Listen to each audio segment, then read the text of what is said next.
আউযুবিল্লাহি মিনাশ শাইতানির রাজিম। বিসমিল্লাহির রহমানির রহিম। গ্রামীণ বাংলাদেশের ভূমিস্বত্ব ব্যবস্থা আলোচনা করো।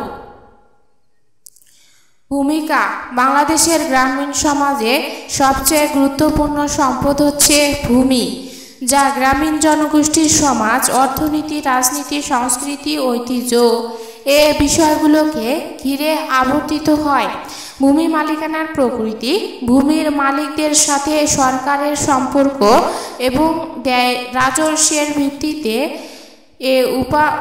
উপমহাদেশে প্রচলিত ভূমিস্বত্ব ব্যবস্থাকে তিন ভাগে ভাগ করা যায়, যথা 1 নম্বর হচ্ছে জমিদারি প্রথা, 2 নম্বর হচ্ছে রায়তওয়ারি প্রথা, 3 নম্বর হচ্ছে মহলওয়ারি প্রথা।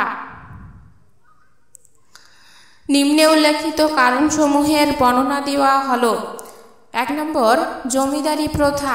এ ভূমিস্বত্ব ব্যবস্থায় জমিদারগণই জমির প্রকৃত মালিক থাকেন এবং চুক্তি অনুযায়ী সরকারকে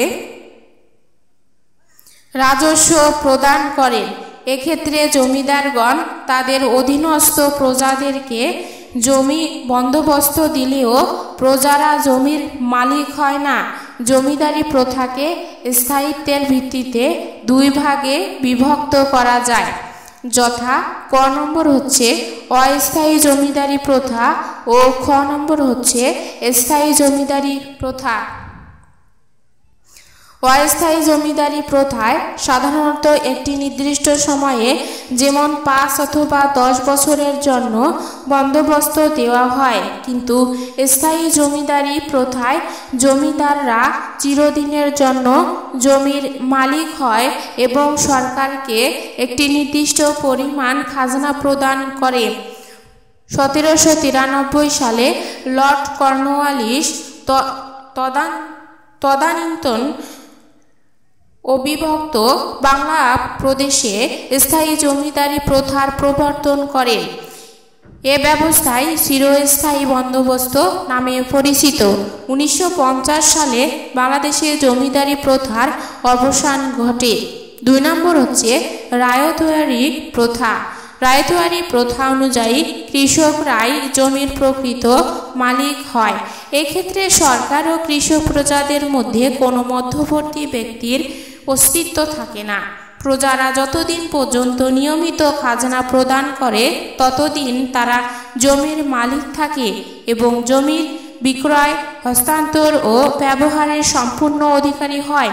এ প্রথায় সাধারণত 20 থেকে 30 বছর পর পর জমি জরিপ ও খাজনা নির্ধারণের রেওয়াজ থাকে। 3 নম্বর হচ্ছে মহলওয়ারি প্রথা।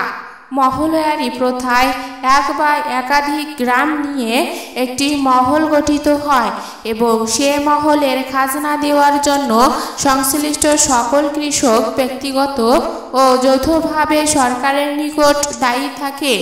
সাধারণত মহলের মোড়ল অথবা প্রধান রায়তদের নিকট থেকে খাজনা আদায় করে সরকারকে প্রদান করে। এ প্রথায় জমির মালিকরাই স্বয়ং জমি চাষাবাদ করে অথবা এক শ্রেণীর প্রজাদের দ্বারা চাষাবাদ সম্পন্ন করা হয়। উপসংহার।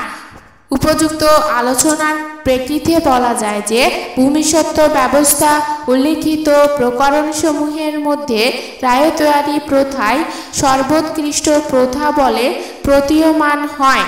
বর্তমানে আমাদের দেশে রায়তওয়ারি প্রথা প্রচলিত আছে।